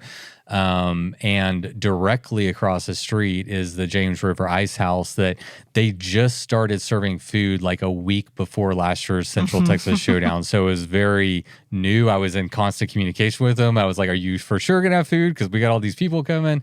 But they've been great. I've personally ridden out there and camped and like ate out there, and they're great and it's beautiful. And so that is one of the rare and few resources that you can like count on, and you should I think take it into consideration when you're doing your planning. Yeah, and like when you are planning, they're not open all day with food. It's only like during a certain time period, because I know all the routes go past the James River Ice House, so it's not like if you get there at noon, you can get a burger. Like, it's only at night, I think, that so it's like, even like when you're planning, you have to pay attention when these places are open, because they're not open 24 hours. Yeah, so I try to put, for all the POIs that I put on the Ride with GPS file, I'll put the hours that they're open. And then I also recommend that people call ahead and verify, because I try to call and verify, but I don't know where you're planning on stopping. And so it is, it's solo self-supported. So I try to, give you guys some good information, some areas to look at, but you gotta do your own planning. I just like randomly thought of one of my favorite parts of Central Texas was the first year I did it was during the eclipse. Oh yeah. And that was awesome. That was awesome. I forgot about that. Totally unplanned, by the way. But we just happened to have an eclipse happening. There was like a big deal. The state of Texas was like popping off. People were coming from all over the world and country to this part of Texas, and we just happened to be having a bike race. And that was we awesome. handed out the glasses at registration, everybody, so everybody could like stop and look up. If they wanted we to. were riding like day 2, and like we had stopped periodically to like put on our glasses and see like the progression of the eclipse, and then we stopped at this church in Cherry Springs like to watch the full thing. So. Yeah. That's super cool. I'm glad you brought that up. That was, a celestial event. Yep. Nutrition. Yeah. So how did you do it? What was your strategy to approach the showdown from a nutrition standpoint? So I'm and also while we're talking about it, because we didn't talk about how much water. Oh no, we did. You said you had the Camelback. Yeah. Like how many liters were you actually carrying too? It was a 1.5 liter bladder in my hydration pack. 3 bottles. I don't know how many liters that is. Probably around 2.5, something like that. And then for the distances where, like, let's say like there's like 60 or 70 miles between resupply, I also had a 2 liter like flask reservoir just to have just in case. So I was never thirsty or hungry. I don't know if you remember this. It was super, like you cracked a joke because I think you were doing your ride debrief, and I was like taking notes, and you're like, "What's the notebook for?" Like, like why are you doing that? But pro tip, I don't know if it's a pro tip, amateur tip, right? But I carry this little, basically just mile marker with the different towns, and just a little note that says, "Hey, in Lukenbach, there's burgers available. Stop in Comfort to stop at Lowe's, eat in Bandera, drink in Doss," So this is in my, and excuse my handwriting, but I keep that in my with a Pokemon card. No, so that's a Yu-Gi-Oh card. Some background behind that. I collect like trading cards, or at least these types of cards. That card is called Monster Reborn, and so what that card does is it brings a monster back from the graveyard. And so kind of in this scenario, right? Like if I'm ever in that hole or like out of it, Monster Reborn, baby, bring me back to life. That's awesome. I love that. So that's just a little personal touch I keep in my, as a reminder. Konami? Yeah, Konami. Just a Japanese card brand. Yeah, I think these are great. I do that exact same thing. And you can tape it to your top tube or whatever, or something simple. But we were talking earlier about bike packing math, essentially all the things that you're factoring. But to speak to a plan, how knowing.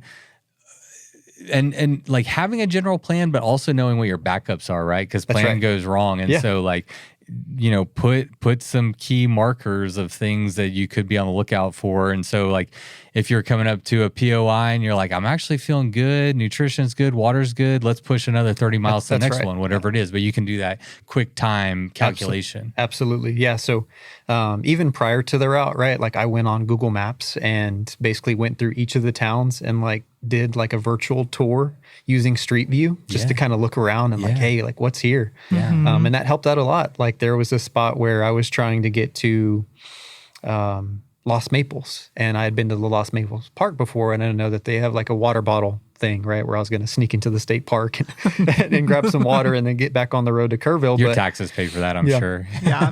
And I had my Texas State Park pass too, so I was going to be in the green, but there's a general store, like a restaurant / gas station, like 3 or 4 miles before you get there. And they had a water hose behind the building. So I was able to, basically fuel up there, go past Lost Maples into Kerrville. But yeah, I mean, everything was on here. I had a plan on where I was going to eat. I can tell you probably the biggest letdown of the ride is I was dreaming of a Whataburger breakfast on a bun. Pretty much the entire way into Kerrville. Yeah. I got into the restaurant at 10:03. They stopped serving breakfast at 10. No. So, hey, can I get this? Oh, sorry, we've stopped selling breakfast. You should have started crying. Yeah, my heart broke, and I was like, you know what? Well, just give me the sweet and spicy bacon burger with everything on it, and like, let me just, sulk. So anyone who's ever done anything like this will feel for you deep in their soul. Yes. We know how demoralizing that is. Like when you have something that, like the thing that's like, I am riding hard to get there so I can have that one thing, and then you can't get it. Yeah. It's heartbreaking. And we need to wear shirts or have like little cards you can pass. Like, I just rode 400 miles. I haven't slept. I'm tired, dirty, and hungry. Please help. I'm not okay right something now. like that. And the sad part is they're probably throwing away all like the stuff to make the breakfast on a bun. Yeah, It's I know you still have it. Like, I will eat that. Yeah. I'm curious. I will eat trash right now. Yeah. You mentioned Lowe's. I thought that was an interesting POI. Why is Lowe's on your? Were you expecting a mechanical? Did you build a house, a dog house on the way? No. Lowe's grocery store. Grocery store. Yeah. Oh, I have a question for you. You might know this since you're in the HEB business. Is Lowe's the home improvement store owned by the same people that own Lowe's, the grocery store? I've heard that it is, but I don't. I have no clue. Yeah, wrong person. But I mean, I'd like to think so. I mean, why not? I guess it doesn't matter. But I've just been curious. Yeah, Lowe's, the grocery store. Yeah. So that was probably like my lowest part of the ride too. I got to Lowe's at 5:00 on Friday, like peak heat. My wife works in Bernie, and she was going to be there, like, go. And I was, that was like the point where, like, man, I don't know if I can go another 400 miles, but especially with her and the car and the AC right there. So that was a hard point, but, got back on the road. Yeah. So right on. Let's talk about the weather. So it's hot in Texas. We all know it's hot. And I put Central Texas as late in the calendar year as possible to hope for a cold snap. It's the weekend right before Halloween. And the first 2 years in the 90s, right? At the peak heat of the day, maybe, what do they call that? Heat index of in the hundreds, maybe. Does that sound right to you? Yeah, sounds right. Something like that. I'm actually watching the weather while y'all are out riding. Y'all are just like, it's fucking hot out here. I think that's like a benefit when, we ride in San Antonio. It's like just as hot and just as sunny here. So I think we're used to being like in full sun, like no trees to protect us. So I think that's definitely a barrier if people are coming from a different area. Like that's a shock for sure. Yeah, we do get people from all over the United States and even out of the country, but most of the people come from Texas. And I think one of the challenging things for us in Texas to prepare for Central Texas Showdown is training, because to prepare for October, you got to train in June, July, August, September leading up, which are the hottest months of the year. Any strategies or tips or strategies that y'all use to ride during the hottest part of the year to train for Central Texas, or you just suck it up? Like, what are y'all's strategies? I try to intentionally train like in the hottest part of the day, as crazy as that sounds, but I just love peak heat training. I think, I don't know the science behind it, but I feel like training in like tougher conditions just makes it that much easier when the conditions aren't as hard. Yeah. And so like my strategy was just find the craziest hills like in my neighborhood or like in the hill country and just spam them like pretty much all year leading up to Central Texas. That way, like let's say a hill on the route, it's not like a brand new hill that I've never seen before. Like, oh, this is like La Sierra. I've done this 200 times. And so it really helps like shift your mind to like, oh, this isn't like this new scary thing. This is something that you do every single day. So I think the heat training helps, but coming from out of state for this type of race, maybe higher intensity, or like there's some science behind like doing like indoor cycling and then hopping in a sauna to get that same effect. Right. So whatever you can do to just make it hard on yourself before you get out here will help. Yeah. So essentially expose yourself to the heat as much as possible. That's right. And then, when it's only 95 instead of 105, it's like, oh, this actually isn't too bad. This is pleasant. Yeah. So condition yourself. What about you, Andrea? For the lowdown, I don't do like targeted training. I just make sure I'm riding consistently to prepare for that. And when I ride, usually after work, it's hot anyways. I think with the lowdown, one thing that's different is like you do not have to ride all day. So you can time. I try to leave earlier in the morning from the camps just to like beat the worst of the heat, because the dehydrating effect, can like not feel very good the next day if you don't drink enough, especially because you're doing like 3 days in a row. Like you need to be like on top of your hydration, like every day of the event to finish it out. Yeah. Yep. I remember seeing you at the beginning of the ride, like you had like a whole gallon of water, like chugging it right before you got on your bike and stuff. Oh, that's smart. So you chugged a bunch of water leading up to it. Yeah. So we have a partnership with Liquivita here in town, and it's basically like a drip IV location. We have a partnership with Goodspeed. And so, you go get a drip before it just to get that like super hydration, make sure you're all, topped off. And then, it's just about consuming as much water as possible. So water and carbs. Water, carbs. And then I'm a big fan of Element, right? Like the drink LMNT. Yeah. It's like 1,000 milligrams of sodium, some potassium. Take one of those every like 2 or 3 hours.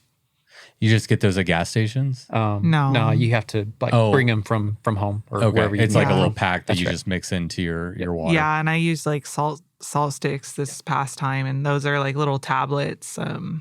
Yeah. Help a lot. You have to replace the sodium, people. You have to. For anyone who doesn't know that. Yeah. It's super important. There's a guy, I mean, it's been many years ago now, but he died on the Texas Safari 100. You all know the canoe race. What do they call that? Anyway, but yeah, essentially you're not replacing the sodium that your body's losing. And if you're just drinking water alone, it's not going to do the job. So you have to be getting your sodium in as well. And I think your team has a partnership with Bob's Pickle Pops. Yes, we do have a partnership with Bob's Pickle Pops. They're like pickle juice. Yeah. That helps a lot too. Yeah, Jessica Alexander, shout out. She usually brings some Bob's Pickle Pops to the events. And thanks, Bob's, for your sponsorship. Thanks, Bob's. And LMNT. Yeah. No partnership there, but maybe. Yeah. You had mentioned the weather and the heat, but one thing about this time of year is it actually can get pretty chilly at night. Like, so I know, like for camping, I mean, like I have to bring a blanket and stuff like that. This last year, we actually, like, me and my friend, we rented one of the canvas tents at Dos Rios. Like, her sleeping pad had a hole in it. So, like, the second night, we, like, had a bed. It was very nice. But I know the first year, some of your teammates had done it and had mentioned getting cold overnight when they were riding. So it's, like, kind of both. Yeah. Yeah. Was it cold this last time when you did it? I was... I'd better equipped. I had layers and like a vest and a base layer, and I just had more gear, so I wasn't as cold. Yeah, again, worth mentioning. People, we always talk about the heat, which is the easy thing to talk about, but I think we oftentimes overlook the nighttime, and it can get cold, especially if you're putting effort, you're sweating, and a lot of people will just be shivering at night. So good to have some layers. That's the guide to weather, right? Is layers, being able to take on and take off. Yeah. So weather. Oh, let's talk about camping and sleep strategy. I think that's a good one. So obviously, much different between Showdown and Slowdown. Showdown and Lowdown. Lowdown, we have the two group camps, like I mentioned. So it's about. I mean, you're not going to ride more than like 50 or 60 mile. It's about 60 to 65 miles per day. I think the first day is 55, and then it's like the next 2 days. I think the second day is like the 65, longest. 70, I think the second day is like 80 or something. I don't know. Yeah. I should have notes, but anyway, it's on the internet, people. Yeah, look it up. Do your research. Do your research. We're just tickling things here. You know, you got to dig in yourself. Yeah. But what did you think about the campsites? Any thoughts on the campsites? Did you have a favorite? I think like both campsites are like the placement on the route is ideal. You know, the mileage between I think is a good balance. Makes for challenging days, but not impossible days for even like people more newer to bike packing. You know, like somebody up to challenging themselves definitely can do it. They're interesting campgrounds, I would say. Like, I don't want to speak poorly on them, but like Oxford has like an interesting shower situation. Oh no, let's talk about it. Okay, like I hope they get it fixed before this next year. But I heard the men were complaining about like some electricity shocks while they were taking. Wow. Yeah, for real. Like apparently there was a live wire and people were getting shocked when they were taking showers. Yes. That wasn't the case for Yeah. I mean, I've been out there so many times. It sounds like you've been going out there. I've never seen that, but apparently this last year there was a very there was like some concerning electrical setup and you know the women's and men's side is like just a sheet metal between, so you can hear them all being like like while they're showering.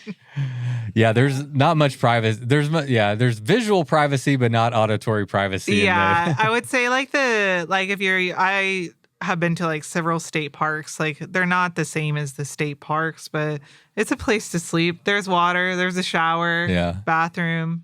what more do you need? I guess. Yeah, Oxford is literally a guy that owns a house with a bunch of acreage, and he's just like, I have like 260 acres. You can just go put a tent wherever, and you can't reserve anything. Every year we have to go and like the morning of, I send a person over there to like pay for however many people, and but it has so much room. There's always going to be space, but yeah. And then like Dos Rios, is like a little bit more developed. They actually have like rentals, whether like I had stayed in a canvas tent this last year with a bed in it, and it had a heater and everything too, which was nice. And then they have also have showers and bathrooms as well. It's not like the fanciest campground, but it is nice. And I feel like I didn't fully explore the campground when I did the route, but since then I've been back. And there's actually really great swimming at Dos Rios that I did not take advantage of and should have. Right on the banks of the Llano, and great swimming there if you're keen on it. I think your strategy, it's worth reiterating. If you're doing the lowdown or the super lowdown, it makes sense to wake up early. You're going to be riding, between 5 to 7 hours a day for most people. So if you can, get on your bike by 8, you're done by 1 or 3 o'clock in the afternoon, whenever you're really starting to heat up, and find a tree to hang out under, or go, take a dip in the Llano, or go over to James River Ice House and get a burger and a beer or whatever. Yeah, one of the river crossings, I just laid back and put my head underwater. It was really nice while I was riding. It was a nice cool down. Yeah. During the ride. Yeah. Dos Rios is the better campground. I'll say it. You don't have to. We love you, Oxford. Yes. I appreciate both campgrounds. I'm glad they're there. Yeah. But you appreciate Dos Rios more when you get there, after, it builds on itself. It does. It's like a build up the ride. You're like, start out one night, first night, a little rough, and then second night's better. It's one thing I forgot to mention that's interesting on the lowdown is on that second day when you intersect where the slowdown and showdown are riding, it looks like drunk people were riding on the sand, because it's really swervy. You're like, man, or even if it's not this sand, you're like, oh my gosh, I gotta watch out. The bike line's all over the road, but I think it's just the sleep deprived riders making some weird paths, just trying to stay on. Just trying to stay clipped in. Yeah, whenever their peripheral starts to see grass, they'll wind over the other side, and they see grass, and wind back over. All right, Javian. So I watched, I redid the Follow My Challenge, I replayed it, and it looks like you might have slept in Kerrville, and that might have been the only time you slept, but I honestly couldn't tell. It didn't look like you stopped very long. What was your strategy, and what actually happened? So I had a plan A. I had never ridden this far, so a just in case was there's a campsite called Zuber's right across from Garner. I stay there throughout the year just camping. And so I called up there, and I had booked a screen shelter to sleep in, and that's at mile 210. Yeah. And so that was just a just in case, hey, if I get here and I really need to sleep, I have a place. I got to a intersection, and it was go forward to a gas station, refuel, go left to Zuber's, or turn right and continue on the route. Right.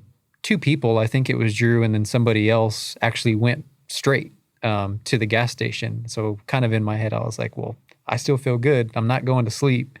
I'm not going to the gas station because I want to make up some time on these guys. And so I took a right and headed towards Kerrville. Yeah. I knew I was going to refuel at Los Maples, at least water, and I was good on food. So before then, that's that place I talked about, the gas station with the water hose in the back. I took advantage of a wooden bench on their front patio, and I slept there for about 15 minutes. Okay. I really couldn't get much good sleep just because there were so many cars coming in and out, and I was just okay, I couldn't fall asleep. Another pro tip that I learned actually through ETS was sleep mask. Oh, right? yeah. So huge. Pro trip. So bring a sleep mask. Trying to sleep in that post office the first year. Yes. With those, bright lights. I mean, you just can't get any restful sleep. So the sleep mask is 100% a pro tip. Yeah. But after that, I rode pretty much the entire way until mile 400 when my lights died. I again, could have still kept on riding, but I couldn't do anything. So I took a nap while I let my light charge. And then I got back to my truck and I slept about 3 hours until daylight came up, and then I started my death loop. So really try to sleep as little as possible till I absolutely had to. And then I take their BPN Go Gels. It's just 75 milligrams of caffeine in a gel. And so anytime I would try to get like a little bit tired, just pop one of those and then just lock in. So, yep. How are you feeling when you finish? So that, if my math is right, about 4 hours, maybe 4 hours and 15 minutes of quote unquote sleep time. Yeah, it was around 5. Yep. 5 hours. Yep. Okay. Yeah. How are you feeling at the end? Your longest event ever, at least at that point. How wrecked were you? How were you feeling? I mean, it was a mix of emotions, right? I mean, it was I let out a good little cry like a mile before the finish line because like it took a lot to get there. Yeah. So it was pretty emotional. But it was great seeing you. My wife surprised me. She was there, so it was incredible. So yeah, it was a great feeling. Feel like you could have kept going, or were you done? Nah, my knee was really giving me some trouble. Fast forward, I had knee surgery 4 months ago, and so I think some of that just constant, 48 hours of just straight God. Something had to do something with that. But did I break your knee? No, you didn't. No, it's all my own decisions. But it was good to finish. Do you know what? I mean, yeah. Why did you have to get your knee? You're not. How old are you? You're not. That old. I'm 31. 31. Yeah, you're a young guy. 31, but 3 knee surgeries on the same knee. What happened? Just I think a lot of bad luck and overuse. I have something called plica syndrome, where it's basically like I have these like thick band of tissues in my knee. Some people have them, some people don't. And what that plica does is it basically rubs against like the synovial membrane. The synovial membrane is like the tissue that creates like joint fluid. And so whenever there's irritation to the synovial membrane, it creates fluid and it basically just makes my knee puff up. So that's what the previous 2 surgeries were for. But this last one, they actually found a small tear in my meniscus that they had to put some sutures in and sew together. So, all right. I mean, this might help someone out there. Hopefully I won't need this information personally, but what is knee surgery like these days? What is the recovery process like? Yeah. So you're 4 months ago, you said? 4 months ago. Yeah. Yeah, it's not as scary as it sounds. Obviously you try to avoid it as much as you can, but it's a outpatient procedure. You're in and out within I think the procedure itself takes about 30 minutes. And then the big thing is, and what I tell people is just take your PT serious. Do your homework. You have the answers to the test on what you need to do to get better and get back to sport. So yeah, just take your PT serious and follow doctor's orders. That's pretty much it.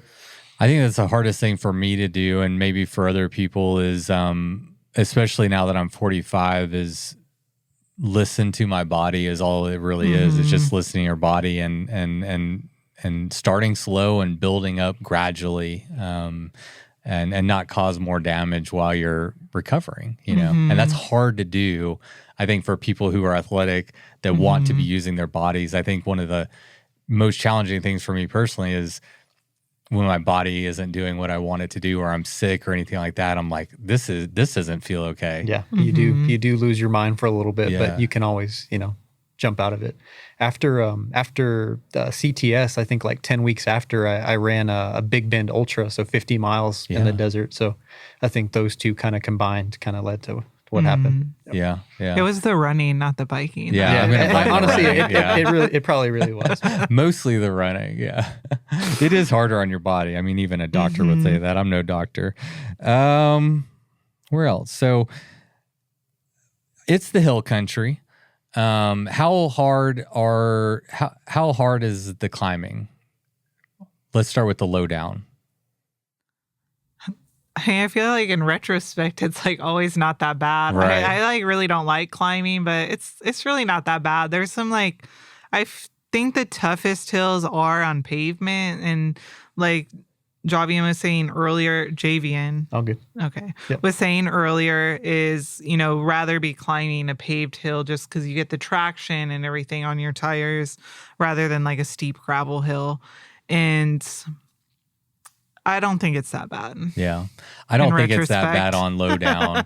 it is Texas, and Texas is kind of flat. And so, I think one thing that can intimidate people that are more likely to do the lowdown is some of the faster descents on the gravel, because there's like washboard and like sand and like turns, but like, just send it. You got this. So we'll be fine. Yeah.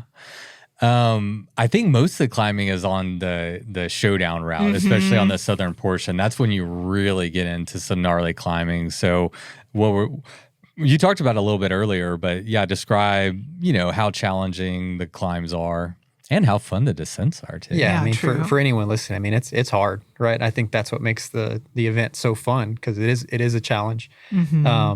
But yeah, I mean, again, going back to, as long as you do your homework and train for hills and elevation, it's doable. And you're not, going zone 5, max heart rate, smashing up these hills, right? You're saving yourself for the entire route. So just practice your hills and you'll be okay. Yeah.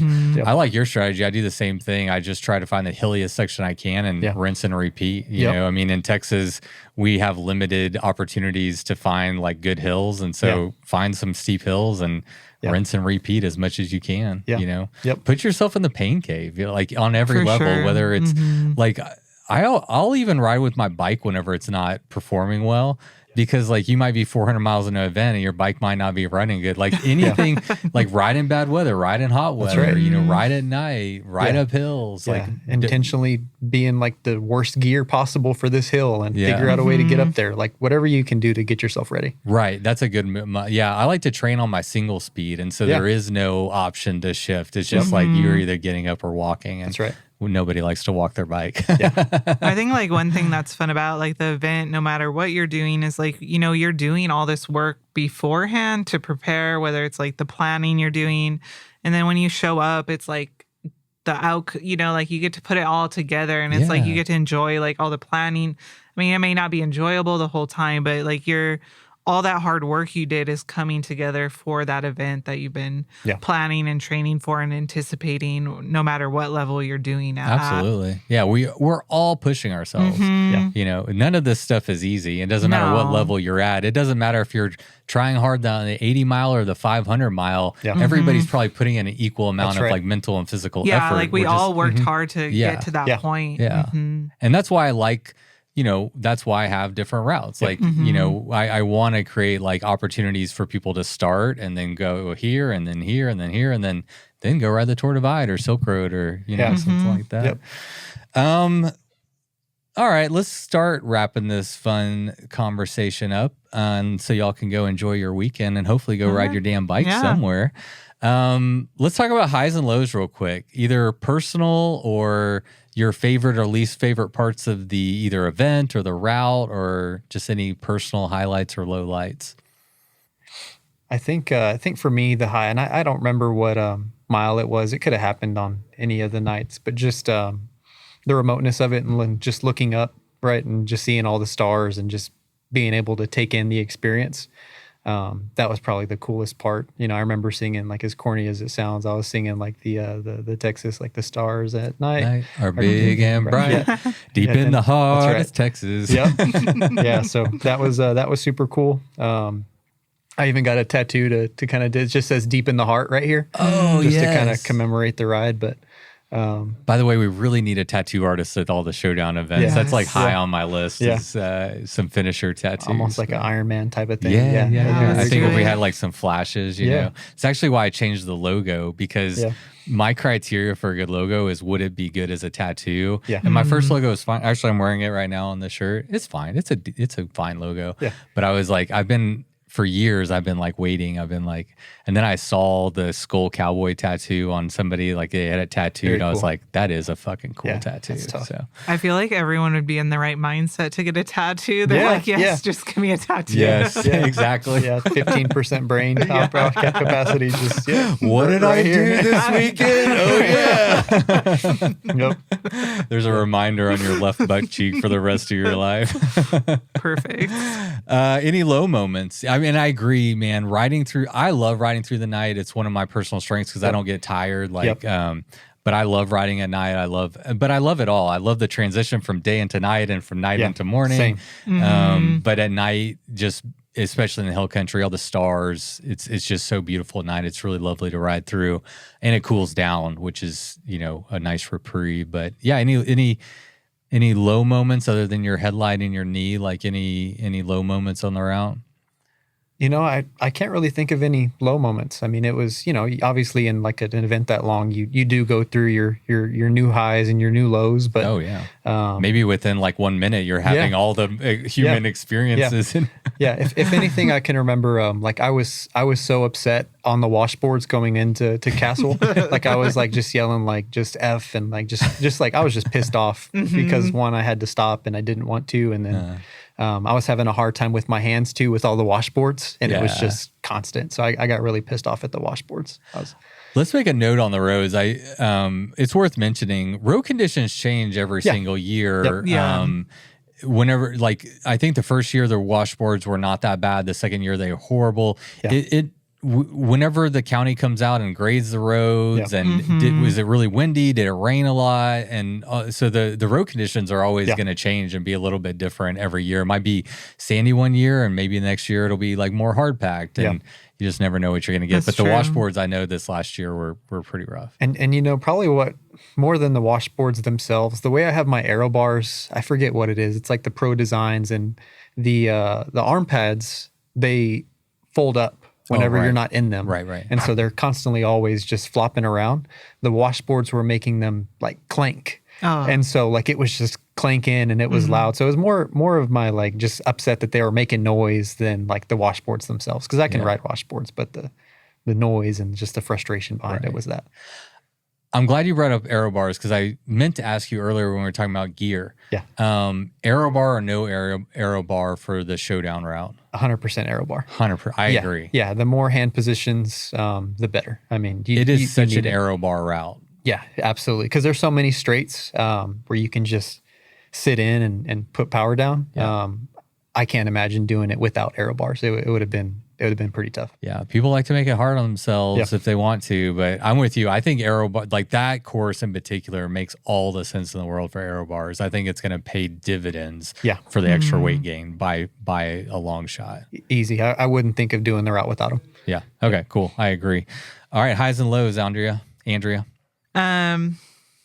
Like you, I wouldn't say I had like any particularly like mental dark places that I went to. I do remember the washboards coming into Castell on the last day. Like I was riding with two of my friends that day, and like I just like locked in. I was like, I'm getting this shit over with. Like I'm done riding this. But then like since I had done the route before, I already knew like, and I can see on my computer when we're getting close to town. So I like was pushing it, like kind of left my friends, but then I stopped and regrouped with them so we could all finish together. And like, that was really fun. I guess that was also a high moment. It was like camping and riding with my friends, and like we all finished together, got our picture together. That was nice. I think just like riding with like friends and like meeting new people is like the high moments. Of course, the clips the first year was awesome as well. We'll try to arrange for another one of those. I'd love if you can make that happen, that would be great. If another one one will come through. We might move the dates to try to align, but we'll see.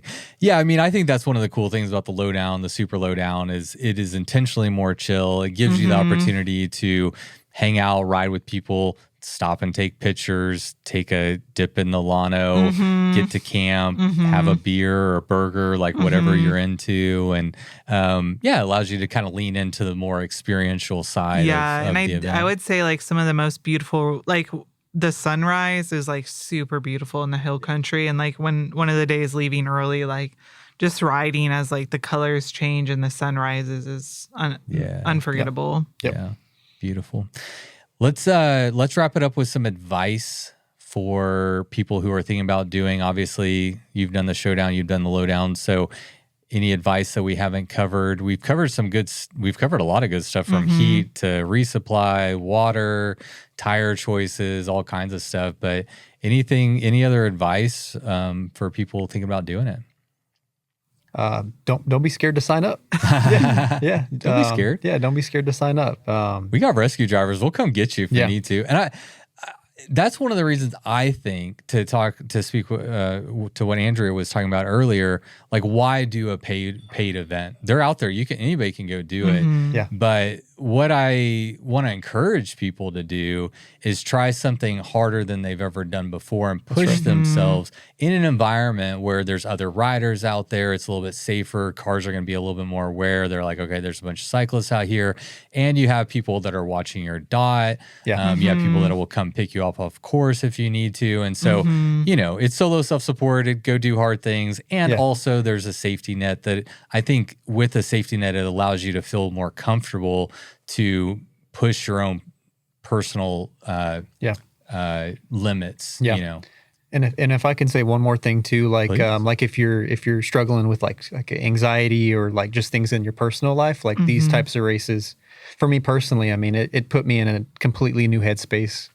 Just being able to go somewhere that you've never gone before, life happens, stuff sucks, right? But knowing that at any route, whether that's the lowdown, showdown, or slowdown, like, man, I got there and I overcame that. That means I can do that and many other things that come up in life. So I love that, Javian. I mean, I think that's one of the greatest benefits of what we do in this sport. And I think, like, as humans, we didn't evolve with all these like accommodations and these things in our life that make it easy.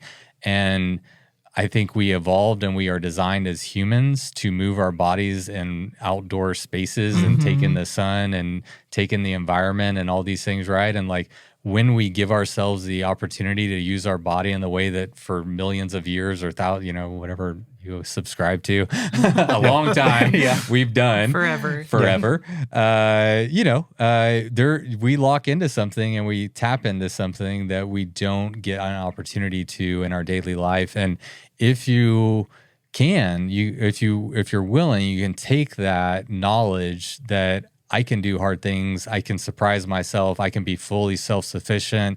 You can take that into your daily life, and it's very empowering. It is. It is. Yeah, it's a great reset. Andrea, any other advice for people that are thinking about doing it? I think like just sign up. Do something. Whether it's you've never done bike packing before. Of course, you need to be prepared and stuff like that, and like. But there's a great community that shows up as well. And, even before the event, there's like a Facebook chat. Like, you can ask questions. You can get help to prepare you to do your first bike packing trip. Yes, it's like a big first bike packing trip, but like, people do it. You can do it as well. I think it is intimidating, like for someone that's done the lowdown, I'm like, well, what could I take to do the slowdown? The slowdown. I was like, not the other one. Yeah. But that is intimidating, like different, like whether it's just like the mileage of the lowdown, like 180 something miles over 3 days, or like riding, one of the biggest things that prevents me from signing up for the next level is that overnight riding. Like, how would I do not sleeping? But maybe I should take my own advice and just sign up for it. And only one way to find out. Yeah, for sure. It's always going to be scary. You were just saying, like, signing up for the lowdown, it can be scary. It's a big first bikepacking trip. That's scary. Going to that next stage is scary. It is an unknown, and there is only one way to find out, and that's just to go and do it and find out. Yep. And then you use it as information. Even if you come up short, it's still such a valuable tool because it teaches you areas that you need to work on, and that's great training. Yep. And I think both of us are part of teams that are like super supportive and encouraging of our development, like pushing ourselves to do hard things and like inspire us to do hard things as well. Yeah, that's huge. And friends and family and loved ones are a great motivator too. When you know that they're watching your dot and you've told all of your friends, you're like, I'm going to go do this. That's right. And I don't know about y'all, but everybody's nodding their head. Yeah, you're like, I can't lay down Tim and John and Sarah and Sally and what, it's like, I've got to finish this thing off. I know. I gave my coworkers something fun to do on Friday while they're at work watching my dot. Watching the dot. Yeah. And they're sending you messages and stuff. Yeah. They're bored at work and you get to be out riding your bike and it's hard, but are y'all doing CTS this year? Pending me. You have a decent excuse. That's a fine excuse, I guess. Yeah. But I've been riding. I just want to take it really easy. Yeah. I have like the bike MS and ride to end Alzheimer's like in September and October. Mm-hmm. And so if those go well and I have enough fitness to do the slowdown for CTS, how many miles is it this year? 280, 300, somewhere. I think it's right around 300. Let me just pull up the actual routes. I did change the slowdown this year between Comfort and Kerrville. I'm actually going out to scout that tomorrow. Oh no, today. I'm going to go after this and scout that. Jennifer Reel, who lives in Kerrville and was our women's slowdown winner last year. I've gotten feedback on that section of the route, and it's not terrible, but she's like, it could be a little bit better. And so anyway, that is probably going to be changing, and the new mileage will be 293 for the slowdown with 14,473 feet of elevation. Cool. So yeah, if everything goes well, I haven't signed up yet, right? Pending this, but if it does, I'll be at CTS, and then 100% I will be at West Texas Showdown. November 24th, 22nd through the 24th. I'll be there. Right on, buddy. Which one are you going to do on that one, you think? The big boy. Big one. 415. Let's do it. 415 miles. Yeah. I'm picking up a new bike too. I saw on a podcast you just did, leave the gravel bikes at home. Absolutely. I'm battling between getting a suspension fork for the gravel bike, but I think I'm just going to get a cross-country mountain bike. Just get a new bike. Yeah, new bike. Yeah. Honestly, it's mountain bike country. Yeah. Like it is 100% mountain bike country. Yeah, I've done a gravel bike ride in Big Bend. Like it was really Were you on that group ride like 3 years ago where there was like 15 people that went or so, and they were all on gravel bikes, and like everybody was like, it was horrible. I mean, I did do I don't know if it was I did go out with friends, and we did, a bunch of us it was fun, like Old Ore Road in the national park, but like it was one of the most challenging rides I had done on my gravel bike. And the national park is so much better maintained than the state park. Yeah. Like in the state park, they don't even have paved park roads. You know, like even the park roads are gravel roads. So it's pretty gnarly. There's like an article in bikepacking.com for like River Road Ramble or something. I was like, Jordan Vaughn did that one. Yeah, that assessment of the difficulty is not accurate, in my opinion. It's harder. I agree. That riding is more challenging than you think it's going to be based on where you think you are in your fitness and riding level. Like, just like whatever you think you're capable of, like reduce it by 25% or something. You know, it's like it's going to be harder. And I also just don't think the gravel bike is the right move for that terrain. No. You know, like. Yeah, I a couple years ago, I took my gravel bike on 45s out to the ranch and rode. And it just wasn't it. I mean, I fell like 3 times going through like the washouts. You know how they have like the washouts and there's bigger rocks. It's just it's not the right bike. Yeah. Well, good. I'm glad. Yeah, y'all are confirming what I know, and anyone who's ridden out there knows. Yeah. But I want people to show up with the right equipment and be prepared. Yep. Do you have any questions about West Texas Showdown? Are you thinking about doing West Texas Showdown? Do y'all have any questions? Resupplies, I know it's remote more than any other Central Texas or East Texas. Like, will there be like supply drops or like what's the refuel kind of situation looking like? Yeah, so we're going to have one aid station. Our main aid station is going to be at the Sauceda Ranger Station, which is on the interior of the state park. And it's at an intersection where you're going to ride past it. So you'll ride it going out towards Marfa, and then whenever you're coming back from Presidio, back through the state park, you'll ride past it again. So it intersects the route at some critical points. We're going to have 2 water caches.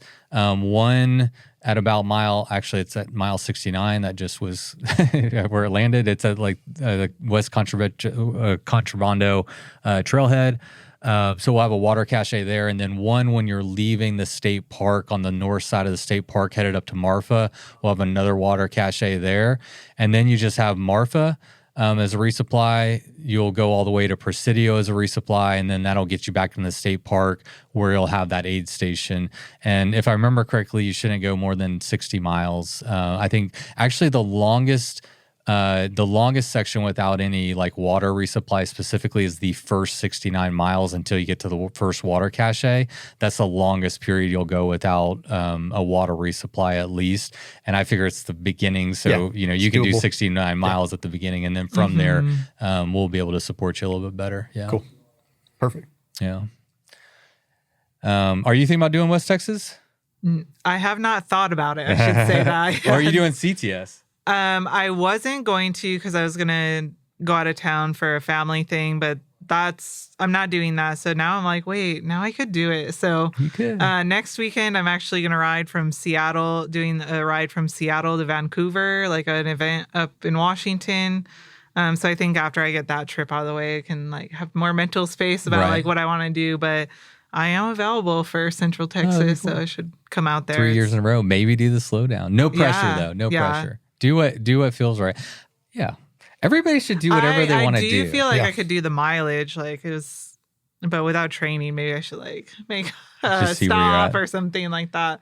And worth mentioning, because I always get this question, I get a million emails every year, but you can transfer, like you can sign up for Lowdown and switch it to Slowdown or vice versa. It doesn't matter. You can do it on Bike Reg, whatever. But you can go in and it doesn't cost anything. You won't be on the route saying, hey, get over here. Get over here, man. And even if you switch mid-route, I'm not going to do that. It doesn't count as a qualifying finish time, but as long as you're not trying to, podium, choose your own adventure. Do whatever you want. Let's see if I had any other. That's it. Thank you all so much for coming on the podcast. I really do appreciate it. I think this was wonderful to have a lowdowner and a showdowner, competitive, non-competitive. That's one of the things that I personally like about this event is being able to kind of cast a wider net and not just have it be so race focused, but also just use it as a mechanism to either come and chill and ride your bike just for fun with your friends or as an entry point into the sport, So I appreciate y'all coming and sharing.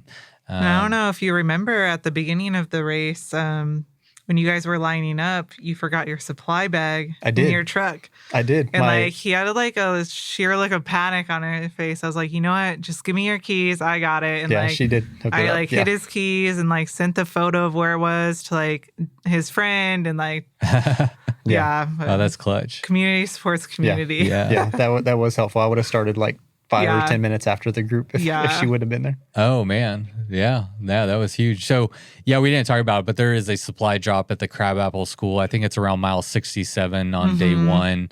And that would only be for the slowdown and the showdown. And the reason for that is because the first, it's like 100 or 120 miles with zero, nothing, nada. So that gives you a supply drop, and you can bring snack, throw it in a little bag, snacks, water, whatever you need, and we'll take it there and it'll be waiting for you at Crabapple School. So it's a good point from a strategic standpoint. All right. Podcast over. Cool. Thank you, Patrick. Thank you. Thank you all for coming in. Bye, everybody.